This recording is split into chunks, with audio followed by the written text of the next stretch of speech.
مسئلہ دریافت فرمایا ہے کہ خاوند کی طلاق کے بعد یا وفات کے بعد عدت کتنی ہے، اور اگر میسر اس عدت سے پہلے نکاح کر لیا جائے کیا نکاح باطل ہوگا؟ یہ کئی مرتبہ یہ مسئلہ گزرا، کئی مرتبہ۔ عدت مختلف عورتوں کی مختلف ہوتی ہے۔ ایک عدت یہ بھی ہوتی ہے کہ 3 ماہ گزارنے ہوتے ہیں، جبکہ اس کے شوہر کا انتقال ہو گیا اور ایام نہیں ہے، وہ پیریڈز دور گزر گیا۔ ایک چیز یہ ہے کہ 4 مہینے اور 10 دن عدت گزارنی ہوتی ہے، اور تیسری عدت یہ ہوتی ہے کہ بچے کی ولادت ہو جائے، چاہے وہ اگلے گھنٹے میں ہی کیوں نہ ہو جائے شوہر کے انتقال کے، یہ بھی عدت ہوتی ہے۔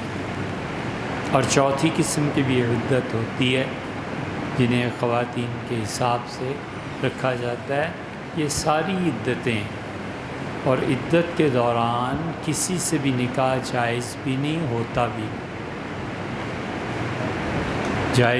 ہوتا، اور نکاح منعقد بھی نہیں ہوتا، کیونکہ وہ ایک اعتبار سے ابھی اپنے پہلے شوہر ہی کے نکاح میں ہوتی، تو پھر اس کی عدت جب گزر جاتی ہے تو گویا اس سے باہر آ جاتی ہے اس وقت سے جو وقت اللہ نے اس کے لیے مقرر کیا ہے، کیونکہ بنیادی طور پہ وہ دکھ اور رنج کی کیفیت جو کسی بھی عورت پہ طاری ہو جاتی ہے، وہ کب ختم ہوتی ہے اللہ ہی بہتر جانتا ہے، اور اللہ ہی اس کا تعین فرماتے ہیں کہ 4 مہینے اور 10 دن ہیں، 3 مہینے ہیں تو 3 مہینے کیسے؟ یہ سب کی سب چیزیں قدرت نے رکھی ہیں۔ دنیا کا کوئی بڑے سے بڑا آدمی بھی 4 مہینے 10 دن ہے تو 11 بھی نہیں کر سکتا اور 9 بھی نہیں کر سکتا۔ یہ شرف اور یہ عدت کے دنوں کو کم زیادہ کرنا، یہ عزت اور یہ شرف اور یہ بہت بڑی اس نیکی کی سعادت اسلامی نظریاتی کونسل کو حاصل ہے کہ ان کے نزدیک اللہ کی بنائی ہوئی یہ عدتیں جو مرضی کرتے رہو۔ اب جدید سائنس آ گئی ہے، اس لیے اگر عورت کی عدت اللہ نے کہا ہے کہ وہ 3 مہینے ہیں تو اللہ کی بات کیوں مانی جائے، جبکہ پتہ ہے کہ عدت کی وجہ سے عورت بالکل پاک ہے، کسی بچے کی ولادت متوقع نہیں ہے۔ تو یہ اللہ نے اس لیے کیا تھا کہ خدا اس زمانے میں نازل کر رہا تھا تو لوگ جانتے نہیں تھے کہ بچے کی پیدائش وغیرہ یہ عمل کب ظاہر ہوتا ہے۔ تو چونکہ اب یہ سائنٹسٹ ہیں، مشینیں آ گئی ہیں، اس لیے اللہ کی کوئی نہیں ماننی عدت میں، یہ شرف اسلامی نظریاتی کونسل کو حاصل ہے۔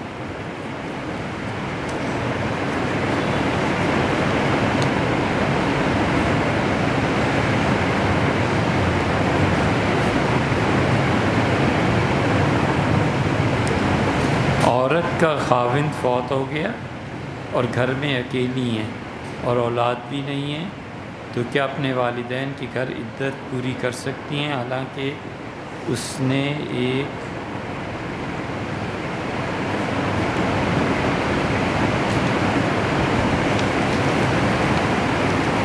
ایک 2 راتیں اپنے شوہر کے گھر گزار لی؟ اس میں ہے کہ وہ عدت کہاں گزاریں۔ تو رسول اللہ صلی اللہ علیہ وسلم کے پاس ایک خاتون حاضر ہوئی تھی اور انہوں نے اپنے نفسیاتی مسائل اور اپنی ذہنی تنہائی کا ذکر کیا، تو حضرت رسالت پناہ صلی اللہ علیہ وسلم نے اس عورت کو گھر تبدیل کرنے کی اجازت دے دی۔ کئی عذر ہیں جو فقہا نے لکھے ہیں کہ مثلاً اس خاتون کو یہ عذر ہے کہ وہ کہیں کام کاج کرتی ہے تو گزارا چلتا ہے، نہ کرے نوکری نہ کرے تو بیچاری کا گزارا نہیں، اس صورت میں بھی اجازت ہے۔ پھر بسا اوقات ایسے بھی ہوتا ہے کہ عورت ہے اور وہ اگر عدت گزارے گی تو شدید تنہائی، جیسے آپ نے تحریر فرمایا ہے، اس پہ بھی شریعت نے اسے اجازت دی ہے۔ اصل یہ ہے کہ کس وجہ سے وہ عدت گزارنا چاہتی، انہیں اپنی وہ وجہ بیان کرنی چاہیے اور علماء سے پوچھ لینا چاہیے۔ بہت سی صورتوں میں شریعت نے اجازت دی ہے کہ وہ کسی اور جگہ عدت کو گزار سکے۔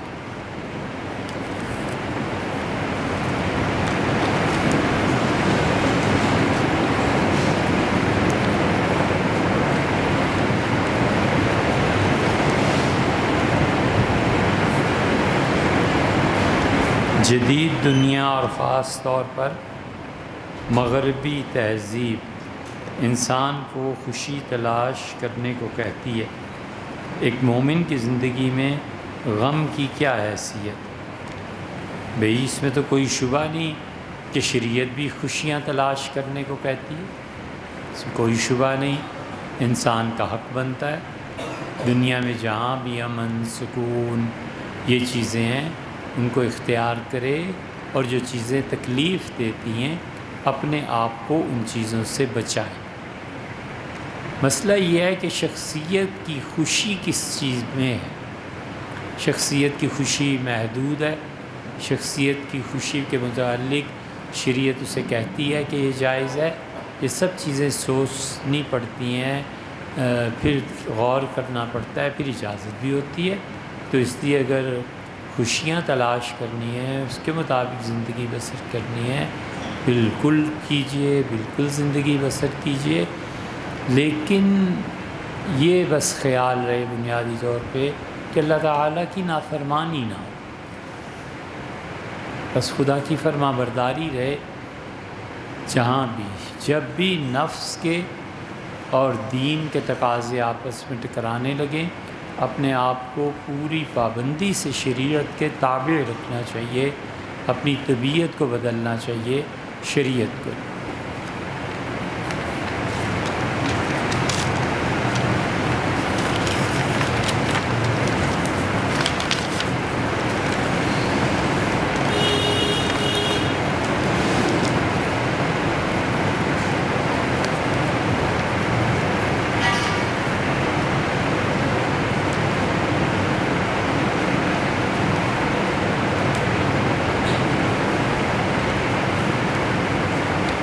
بھیا یہ بات ہم کر چکے، جس کرنسی کی آپ بات کر رہے ہیں کرپٹو کرنسی کی، اس پہ تفصیل سے بھی بات ہو چکی۔ علماء کی بہت سی آراء اب دیکھیں گے سامنے آئی ہیں نا وقت کے ساتھ ساتھ۔ بہت سے علماء مغرب کے مسلمان علماء اکانومسٹ ہیں، انہوں نے اسے جائز قرار دیا ہے، اور اہل علم ہیں، شریعت کو جانتے ہیں ان چیزوں کو، اور بہت سے اہل علم نے اس سے بچنے کی بھی توفیق دی، بچنے کو بھی کہا ہے، لیکن بہرحال ہم یہ بات کر چکے۔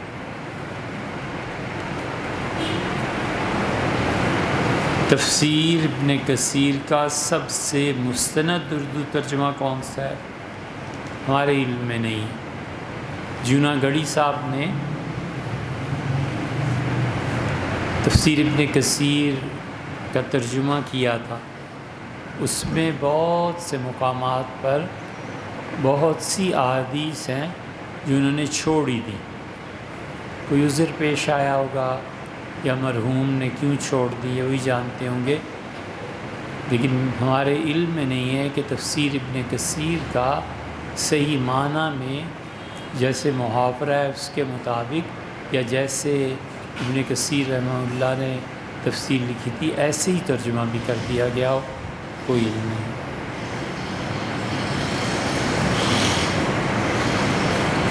کیسے معلوم ہو سکتا ہے کہ اللہ سبحانہ و تعالیٰ کی ذات اقدس راضی ہے؟ آپ خود سوچ لیں، آپ اللہ سے راضی ہیں؟ آپ کے ذہن میں آتا ہے کہ اللہ مجھ سے راضی ہے؟ میں ان تمام حرکتوں سے توبہ کر چکا ہوں جو اللہ کو ناراض کرنے والی ہیں، اور اسی طرح عملی زندگی میں میں حد الوسع اللہ کے احکامات پر پابندی کو قائم رکھتا ہوں۔ آپ خود سوچ لیں کہ جو سسٹم ہے جس کے تحت جی رہا ہوں میں اس کے بھی خلاف بولتا ہوں۔ آپ خود سوچ لیں آپ اپنے بچوں کی تعلیم کے لیے کیا بندوبست کر رہے ہیں۔ اگر آپ کا دل اس پہ مطمئن ہے تو اللہ سے امید رکھنی چاہیے کہ اللہ سبحانہ و تعالیٰ آپ سے راضی ہو۔ آدمی خود تجزیہ کرے اپنا، سب سے بل الانسان علی نفسہ بصیرہ۔ اللہ تعالیٰ نے فرمایا ہر آدمی اپنے اندر کو خوب اچھی طرح جانتا ہے۔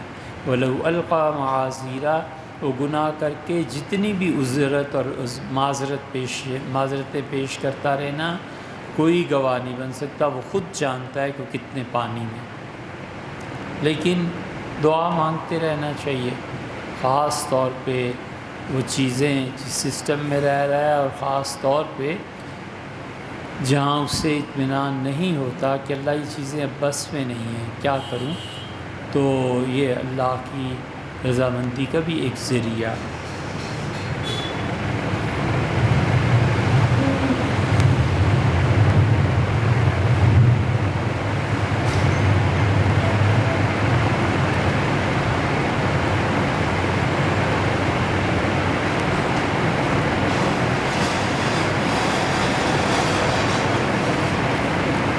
آپ نے ارشاد فرمایا ہے کہ زندگی میں یہ تبدیلی آ رہی ہے، معلوم نہیں آپ کی عمر کیا ہے، عمر کے کس حصے میں تبدیلی آ رہی ہے۔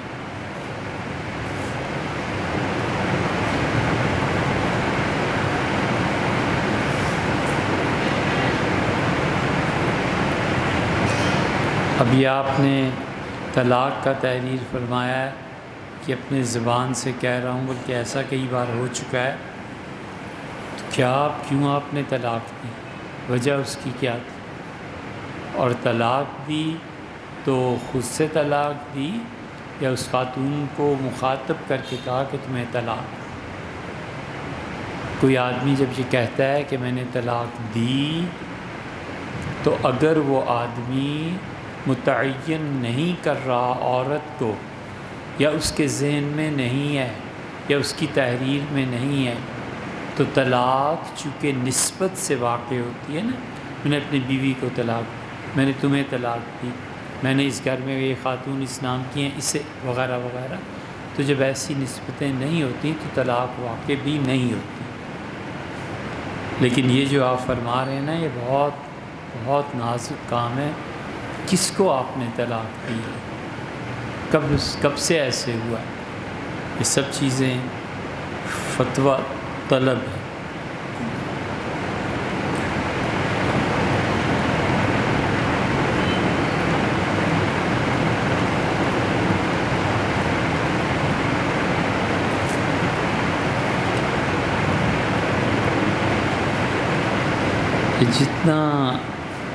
یہ اتنا بڑا سوال جناب والا نے تحریر فرمایا ہے، اس کے لیے بہتر یہ ہے کہ اللہ کے کسی نیک بندے کی صحبت اختیار کریں۔ اس کے لیے بہتر یہ ہے کہ آپ اپنی ذہنی کیفیت جو ہے اگر کوئی مل جائے آپ کو نفسیات کے ماہرین، ان سے ذکر کریں۔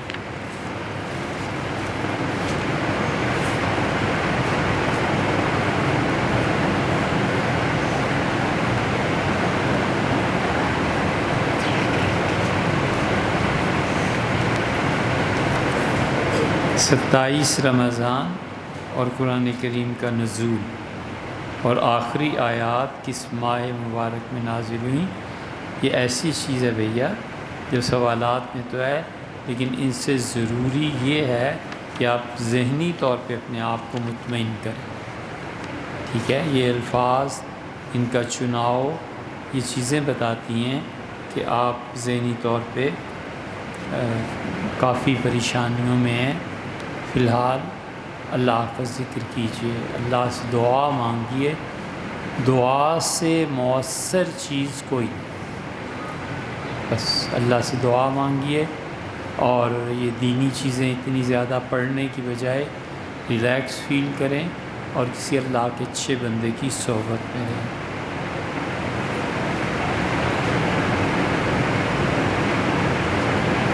عقیقہ قربانی کے جانور میں بالکل آپ ڈال سکتے ہیں، کوئی ممانعت نہیں ہے۔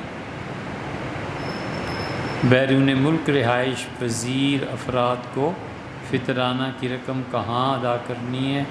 جس شہر میں مقیم ہے یا اپنے ملک میں، وہ جہاں بھی جو آٹا کھاتے ہیں نا اس کے 2 کلو کے پیسے وہ کہیں بھی ادا کریں۔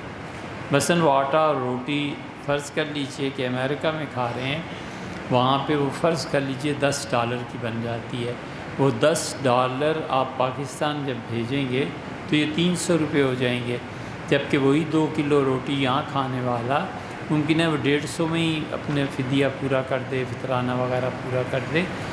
تو آپ اس $20 کو وہاں خرچ کر دیں، آپ یہاں بھیجیں، کنورژن ہو جائے اور پیسہ بڑھ جائے، یہاں بھی لگ جائے۔ جو روٹی، جو آدمی جو گندم استعمال کرتا ہے بس اس کے 2 کلو کے مطابق پیسے دنیا میں کہیں بھی خیرات کرے۔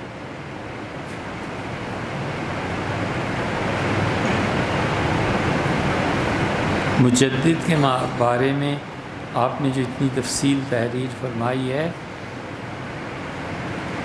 تجدید ایسا سلسلہ ہے جو حضور اقدس صلی اللہ علیہ وسلم اپنے بعد چھوڑ کر گئے، اور فرمایا تھا کہ دیکھو جو شخص بھی اللہ کے دین کو سمجھتا ہے، خدا اسے ہر 100 سال کے بعد ایسے اشخاص کو پیدا کرے گا، اور پھر وہ اللہ کے دین میں نئی سرے سے زندگی کی روح پھونکیں گے، اور جو 1 صدی میں غیر شرعی عقائد اور مسائل داخل ہو چکے ہیں اس کے وہ خلاف چلیں گے اور لوگوں کو سمجھائیں گے کہ خدا کا دین، اس کے تقاضے کیا ہیں۔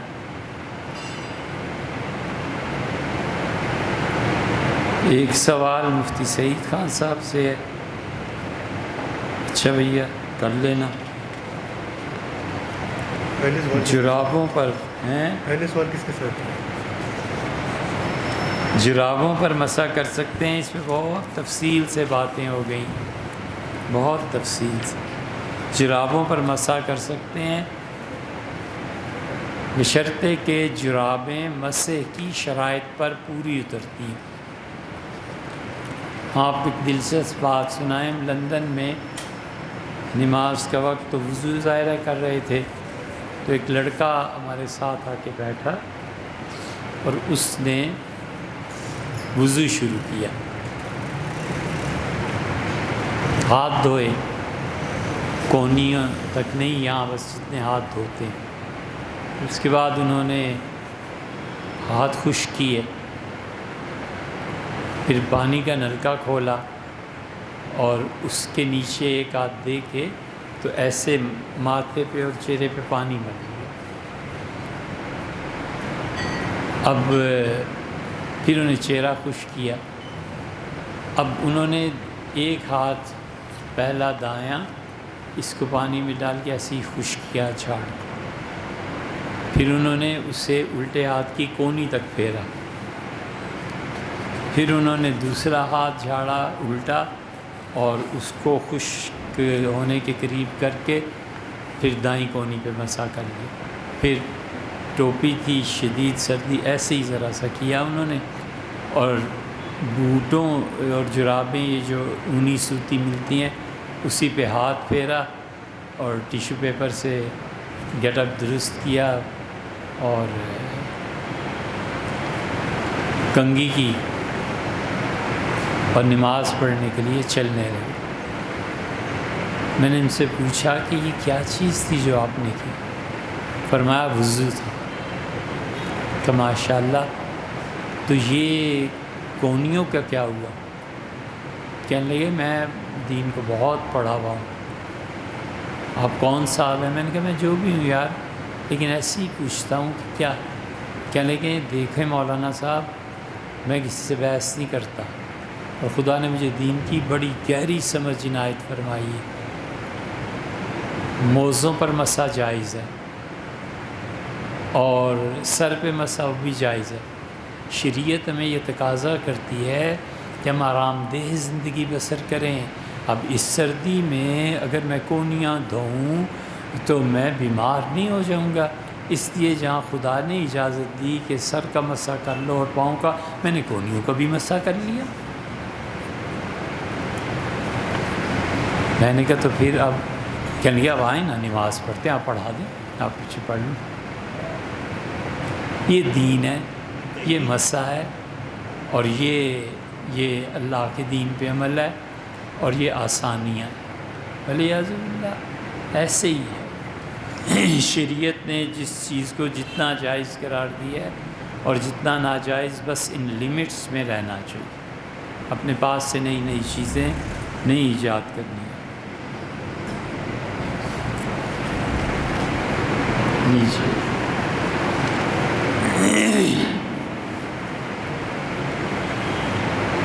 مجھے عدالت میں گواہی دینی ہے اور ہمارے ایک عزیز نے وراثت کا مال چوری کر لیا، جن کا اگرچہ وراثت میں حق بنتا ہے لیکن وہ اپنے حصے سے زیادہ چوری کر چکے۔ یہ آپ کا اپنا مسئلہ ہے، وراثت کی تقسیم آپ علماء سے پوچھ لیں، جتنی وہ کہیں اس کے مطابق تقسیم کر دیں، لیکن یہ لفظ استعمال نہ کیجئے کہ اس نے چوری کی ہے۔ چوری تو جب ہو جب اصلاً اس کا کوئی حق ہی نہ بنتا ہو۔ شرعاً منع ہے الفاظ، جہاں مال مشترک ہو جائے، دونوں کا حصہ بنتا ہو، تو چوری کے الفاظ نہیں کہے جا سکتے۔ بنیاد شریعت کی ہے کہ وہ کہتی ہے ایک ایک حرف اور لفظ سوچ کے استعمال کرو کہ تم کہنا کیا چاہتے ہو۔ حضرت سعد رضی اللہ عنہ یہ لفظ لکھ دیا تھا، سیدنا عمر رضی اللہ عنہ نے ڈانٹ پلا دی، فرمایا اپنے غلام کو چور کہتے ہو؟ تمہارا غلام ہے، تمہارے ہی گھر میں بڑا پلا ہے، بیوی بھی تمہاری ہے، آئینہ جو چین سے تم نے منگوایا وہ بھی تمہارا ہے، اس نے اسے بیچ دیا، تو یہ بات غلط ہے، لیکن اس شخص کو چورتا نہ کہو، اس کا کچھ نہ کچھ تو حق ہے ہی نہ تم پہ۔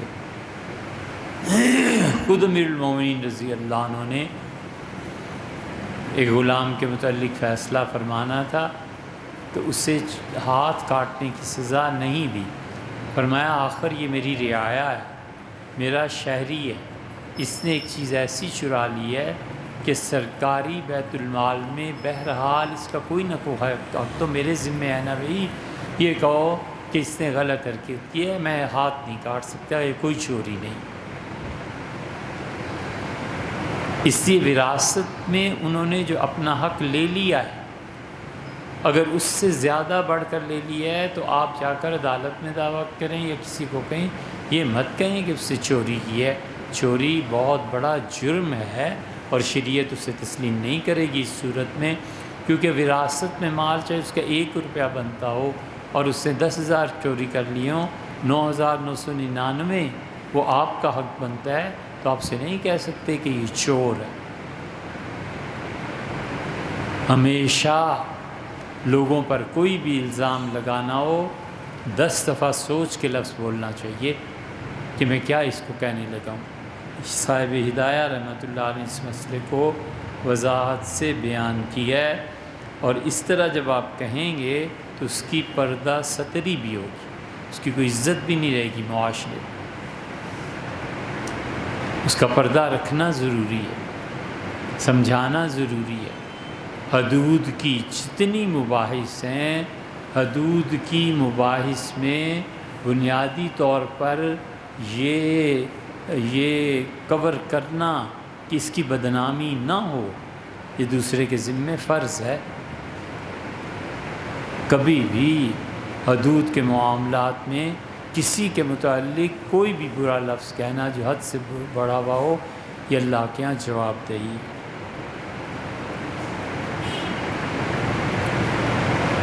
رزق اور روٹی کی بے اکرامی، اس سے بچنا چاہیے۔ لوگ روٹی پھینک دیتے ہیں، روٹی کو ایسے ہی ڈال دیتے ہیں، سوکھ گئی چلو صبح پھینک دی، یہ نہیں کرنا چاہیے۔ ابن ماجہ کی جن 30 روایات پہ محدثین نے کلام کیا ہے کہ یہ روایت درست ہے یا نہیں، اس میں ایک روایت میں یہ آیا ہے کہ حضور اقدس صلی اللہ علیہ وسلم نے فرمایا اللہ کا رزق جب تمہارے پاس آئے تو اس کی قدر کرو، اور لوگوں جو اس کی قدر نہیں کرتا اور اس سے واپس پھیر دیتا ہے تو پھر یہ رزق اس کو بڑی مشکل سے ملتا ہے۔ شکر ادا کرنا چاہیے، روٹی کا عزت احترام، اسے اچھی طرح سنبھال کے رکھنا، اس کی بے توقیری نہ کرنا، یہ سب چیزیں شریعت نے سکھائی ہیں کہ اسی کے لیے تو لوگ مارے مارے پھرتے ہیں بیچارے، اور اسی کے لیے تو اتنی محنت کرنی پڑتی ہے۔ اچھا اور بھی ہے جی؟ اچھا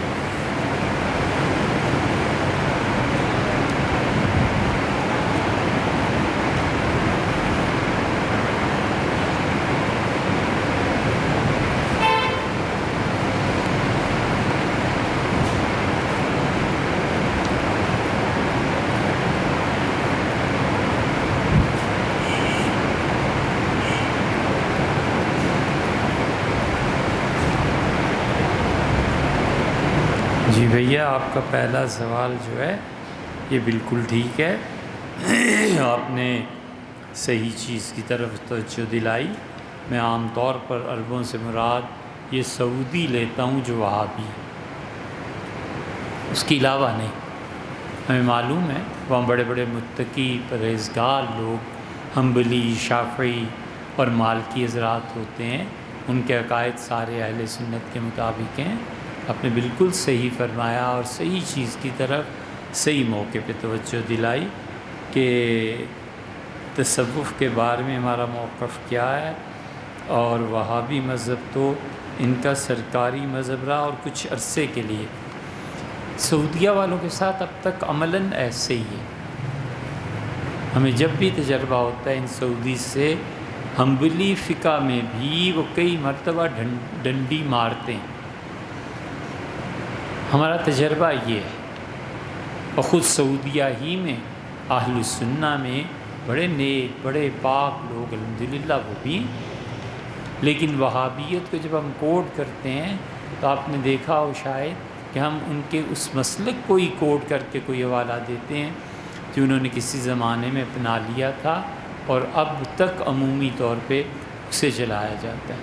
مثلاً میں ایک بہت موٹی سی مثال ان وہابیت کے ان نمائندوں کی ہے جس وقت سرکاری سطح پہ اپنے علاوہ دوسروں کو کم ہی مسلمان سمجھتے ہیں۔ عمومی طور پہ وہ دیوبندی حضرات کو تو کیا ان کا کہنا، وہ عمومی طور پہ بریلویوں کو کافر اور مشرک کہتے ہیں، دیوبندی حضرات کو کافر اور مشرک کہتے ہیں۔ اہل حدیث جو پاکستان کے بڑے بڑے اچھے لوگ تھے، کبھی کبھی ان کی بھی وہ سختی لے آتے ہیں۔ تو ہماری مراد اس طبقے سے، بہرحال آپ نے بات درست کی، آپ کی بات صحیح۔ آپ نے تحریر فرمایا کہ پاکستان میں لوگوں سے زیادہ آپ کو باہر کے ملکوں میں سنا جاتا ہے۔ بھیا بڑی تمنا ہے، بڑی تمنا ہے، کاش مجھے کوئی نہ سنے، دنیا میں ایک آدمی نہ رہے جو میرا حوالہ دے۔ میری بڑی تمنا ہے کہ اللہ تعالیٰ یہ ٹی وی، یہ میڈیا، یہ لوگوں سے ملنا اب ختم کرے اس مسئلے کو، اس سلسلے کو، اور بس وہ کافی ہے خود ہی۔ میری بڑی تمنا ہے کہ کاش لوگ مجھے نہ سنیں۔ میں دل سے دعا کرتا رہتا ہوں کہ اللہ نہ میری طرف کوئی رجوع کرے، نہ مجھے کوئی سنے، نہ مجھے لوگ بالکل ایسے جان جائیں جیسے کوئی چیز تھی ہی نہیں، کسی طرح مٹ جاؤں، ختم ہو جاؤں۔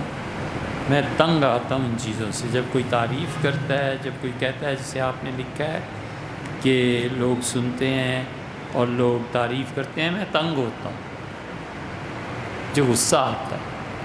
میں نفسیاتی طور پہ عذاب سے گزرتا ہوں کہ کوئی تعریف کرے۔ ہمارے یہاں نہ تعریف کرنے کی کوئی روایت ہے نہ سننے کی۔ ہم نے اپنے مشائخ کو ایسے ہی دیکھا، میں نے اپنے بزرگوں اور اساتذہ کو ایسے ہی دیکھا، نہ وہ تعریف کرتے تھے فضول کسی کی، نہ وہ سنتے تھے۔ کسی طرح ایمان لے کے بس اس دنیا سے چلا جائے بندہ، یہ سب سے بڑی کامیابی۔ کوئی صورت ایسی ہو اس کے بعد پوری دنیا میرے قصیدے لکھے، مجھے کیا کر لینا ہے کسی نے، اور پورے لعنت مل کے بھیجیں تو کیا نقصان کر لینا۔ اللہ تک ایمان لے کے پہنچ جاؤں تاکہ وہ خوش ہو، وہ راضی ہو، وہ بڑی ذات ہے۔ یہ تعریفیں کرنا، سننا، سنانا، یہ سب نفس کے پھندے ہیں۔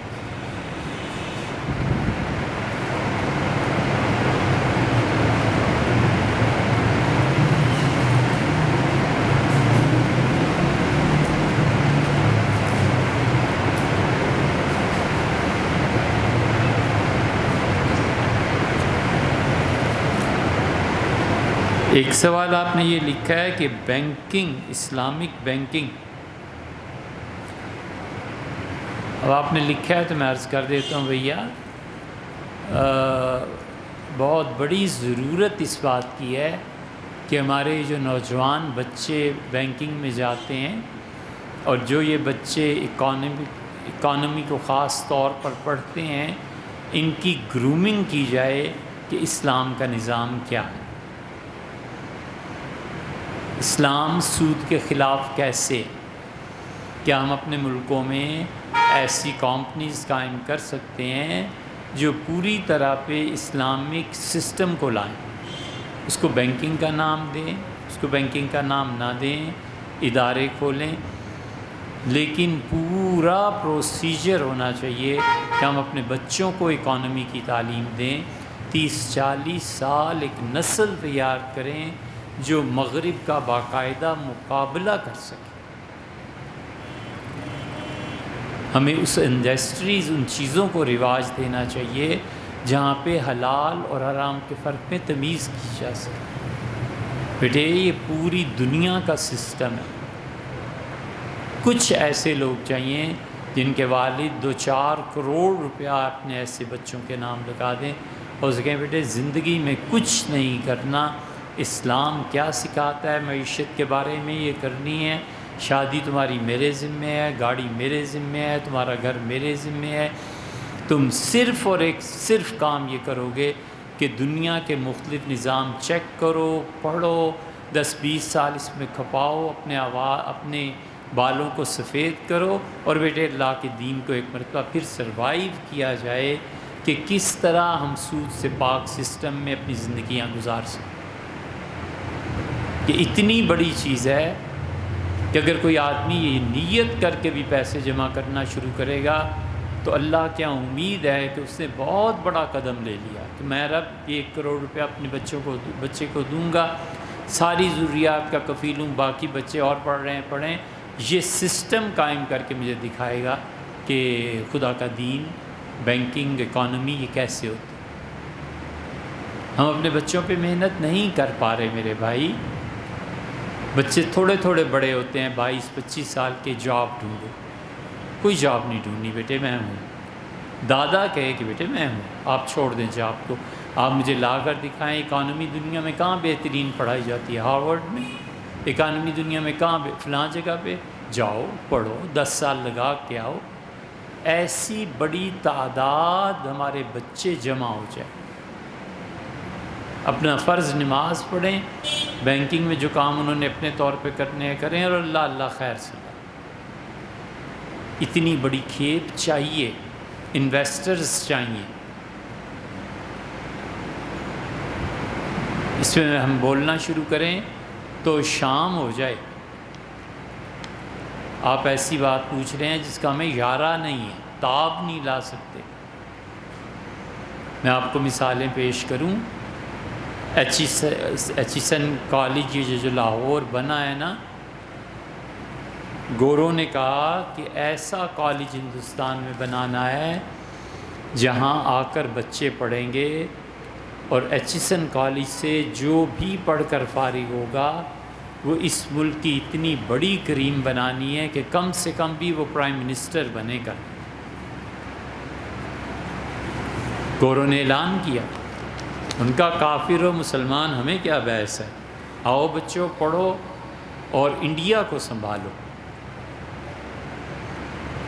بہاولپور کے نواب صاحب جو تھے اپنے بیٹے کو لے کے گئے، اور اس زمانے میں ایک ہاتھی اور پتہ نہیں کتنے اونٹ داخل کرائے ادارے میں کہ آپ کی ملکیت ہے۔ انہوں نے اس وقت میں 1899 96 اور آگے پیچھے ان کو سب چیزیں بیچیں اور یہ ہوا۔ علی گڑھ کے نواب لے گئے، یہ چودھری افتخار ہی نام ہے نا ان کا، چودھری نثار نہیں، افتخار نہیں، نثار صاحب، چودھری نثار صاحب کے جو دادا پردادا تھے اس زمانے میں 1857 کی جنگ آزادی میں انہوں نے انگریزوں کو مخبری کر کے کہا تھا کہ اس گاؤں میں یہ تمہارے دشمن چھپے ہوئے ہیں، یہ مسلمان ہیں، اور 1857 کی جنگ آزادی برپا کی۔ گورے بڑے خوش ہوئے، انہوں نے پکڑ کے چودھری نثار صاحب کے دادا پردادا کی نشاندہی پہ مارا، قتل کیا، اور کئی 100 مربع اراضی چودھری نثار صاحب کو پیش کی ان کے دادا پردادا کو کہ حضرت بڑا احسان فرمایا۔ انہوں نے کہا ٹھہرو تم، میں تمہیں بتاتا ہوں، میرے ساتھ چلو۔ گجر خان سے آگے ان علاقوں میں گئے اور مسلمانوں کو مروایا۔ ان کے یہ خبیث فسادی ہیں، آپ لوگوں سے آزادی مانگتے ہیں، ہم آپ کے وفادار ہیں۔ گوروں نے 16 بندوقوں کا دستہ دیا، 16 نوکر ان کو بھرتی کر کے دیے، اور کہا ان سپاہیوں کو تا حیات ہم پیسے دیں گے، یہ تمہارے پرسنل ملازم۔ اس لیے ان کے دادا پردادا جب نکلتے تھے گھوڑوں پہ اور پیچھے آگے بندوقوں والے سارے، تو کس زمیندار کی جرت تھی کہ نگاہ اٹھا کر دیکھتا؟ پھر وہ اپنے صاحبزادے اس کو لائے ہیں چودھری نثار کو کہ چودھری صاحب چلیے ایچیسن کالج میں آپ کا داخلہ کراتے ہیں۔ ایچیسن کالج میں پڑھے تو گوروں نے کہا کہ یہ بچہ ہمیں ہندوستان کی منسٹر سیٹس پہ نظر آنا چاہیے۔ اب کہاں سوئے ہوئے ہیں؟ پھر بے نظیر بھٹو کا بھائی، اس خاندان نے اپنے بیٹے کو بھیجا کہ ہمارا صاحبزادہ ہے یہاں پہ پڑھنا چاہتا ہے، ان کا بسم اللہ سرکار بھیجیں۔ ان کے خاندان کے لڑکے گئے، پھر ذرا سا جب شہرہ اور اچھائیاں اور یہ چیزیں ظاہر ہوئیں تو پھر عمران خان صاحب کی باری آئی۔ عمران خان نے مجھے خود سنائی یہ چیزیں۔ عمران خان گئے، وہ وہیں کے پڑھے ہوئے ہیں۔ کتنے نام لیں ہم؟ اب گننا شروع کریں۔ قصوریوں کے بیٹے آئے پڑھنے کے لیے، یہ سب آگے چل کے کوئی منسٹر، کوئی پرائم منسٹر، کوئی کچھ۔ یوسف رضا گیلانی گئے، یوسف رضا گیلانی کے دادا جان نے ایچیسن والج کو کہا کہ میری پنجاب میں بڑی طاقت ہے اور آپ قبضہ کیجئے زمینوں پر ایچیسن کالج کے لیے، میں آپ کو طاقت پرووائڈ کروں گا۔ انگریز گورا تو ویسے بھی بادشاہ تھا۔ ایچیسن نے کہا کہ ہمیں زمین چاہیے حضرت میاں میر جی صاحب رحمۃ اللہ علیہ کی۔ میاں میر کا مقبرہ ہے نا لاہور میں، یہ میاں میر کے مقبرے سمیت ایچیسن کی ساری کالج کی زمینیں یہ شاہ جہان بادشاہ نے دی تھیں حضرت میاں میر صاحب رحمۃ اللہ علیہ۔ حضرت میاں میر صاحب رحمۃ اللہ علیہ بڑے پکے ٹھکے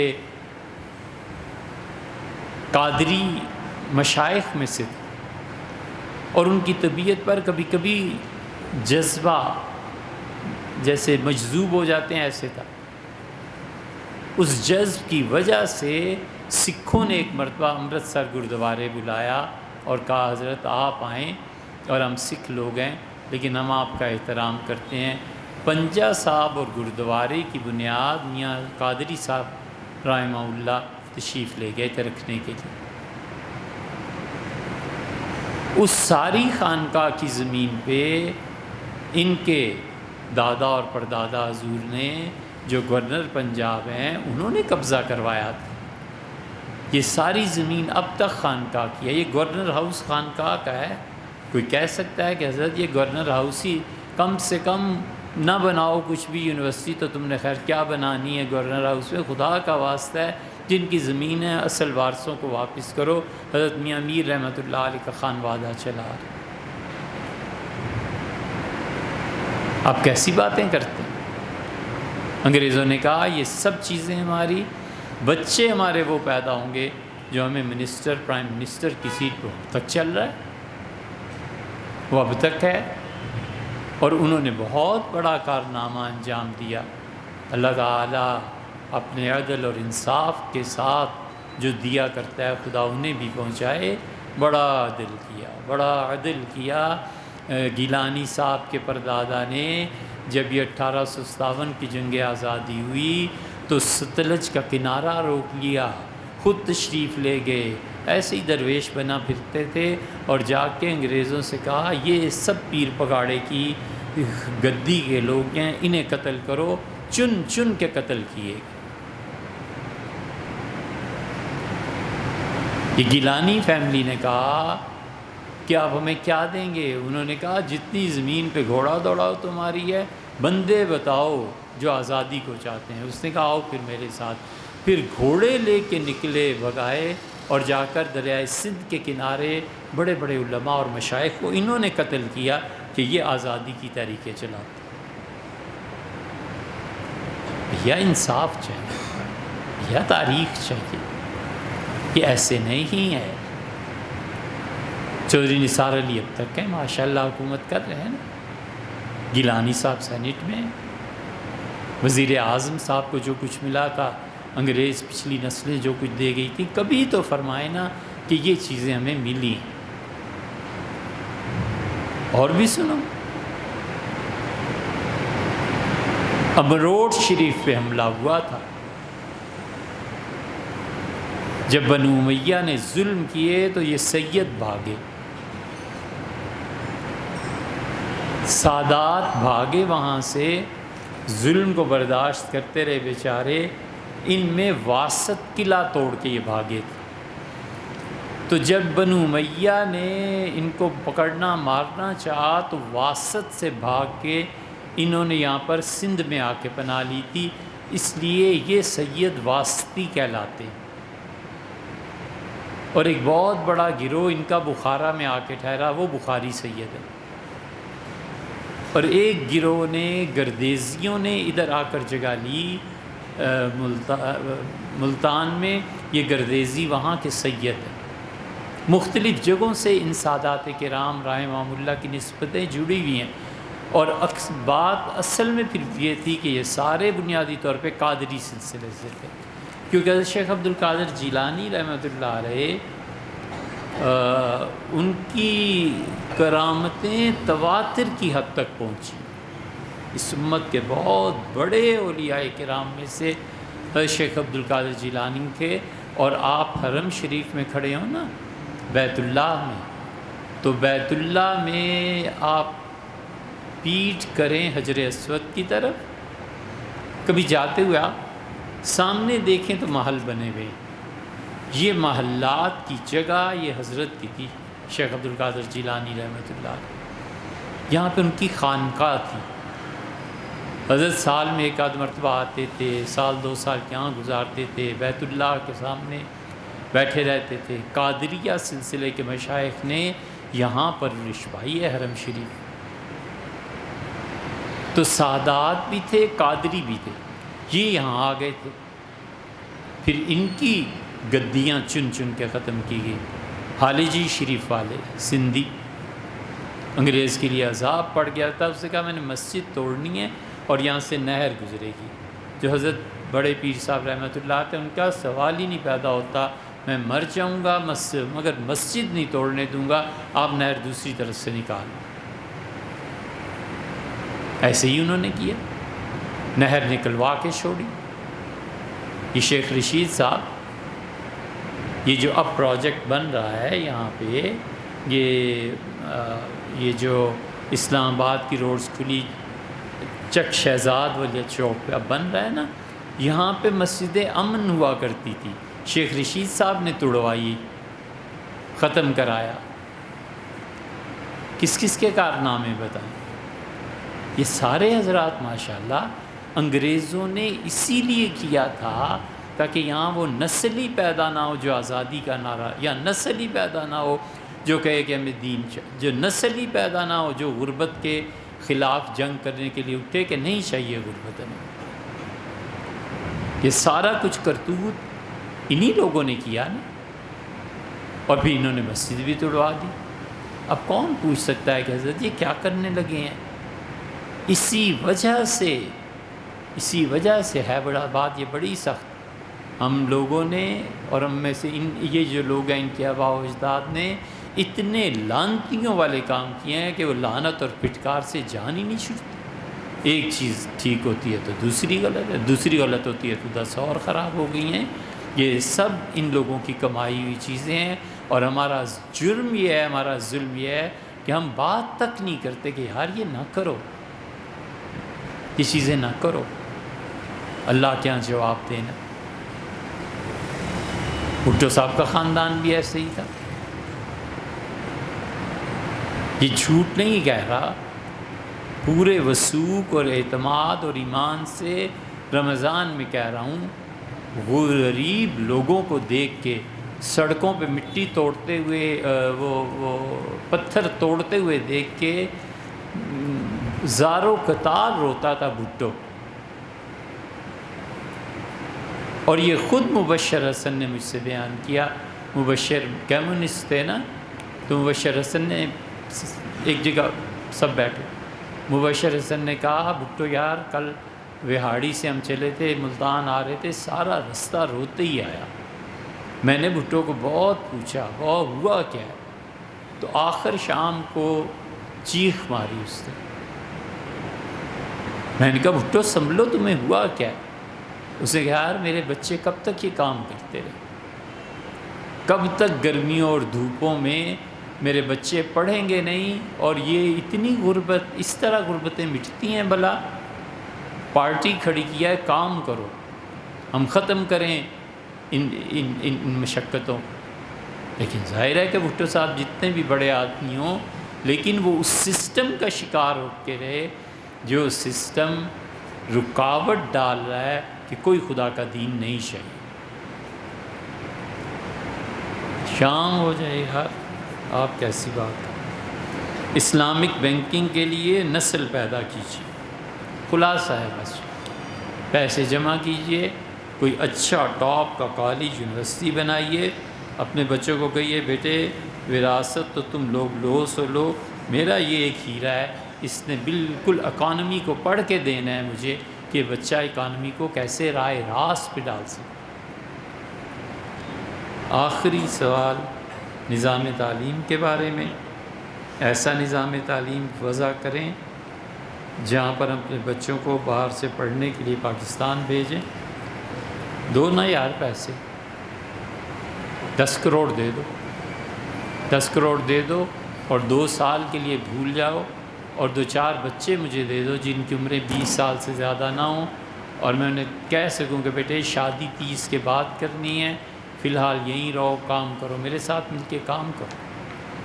میرے پاس آدمی نہیں ہے، مجھے یہ سارے کرتوت اکیلے کرنے پڑتے ہیں، میں کدھر جاؤں، کس کو کہوں کہ بیٹے میرا ساتھ دے، ہم کچھ کام کریں؟ ہے نہیں، جمع کرو 10 کروڑ، مجھے کہو، میں اپیل کرتا ہوں تم بھی کرو، مل جل کے کام کریں نا یار، تاکہ اللہ کے رسول صلی اللہ علیہ وسلم کی شفاعت قیامت میں نصیب ہو، اللہ کی خوشی نصیب ہو، ہم کہہ سکیں کہ اللہ میں یہ کر سکتا تھا، مہلت ختم ہو گئی تھی۔